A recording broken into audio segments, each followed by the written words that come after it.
شهر رمضان الذي أنزل فيه القرآن রমজান মাস হলো কুরআন নাজিলের মাস। রমজান মাস হলো কুরআনের মাস। রমজান মাস হলো ইবাদতের মাস। আর কুরআন তিলাওয়াত হলো সর্বোত্তম ইবাদত, অনেক ফজিলতপূর্ণ ইবাদত।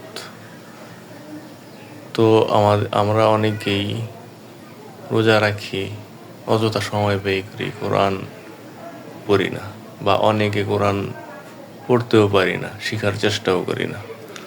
রমজান মাস একটা সুবর্ণ সুযোগ, রহমতের মাস। কয়েকটা দিন চেষ্টা করলে, এক সপ্তাহ, বেশি না, এক সপ্তাহ চেষ্টা করলে আপনারা কোরআন শিখতে পারবেন। কোরআন পড়তে অনেক মজা আছে, ঠিক আছে?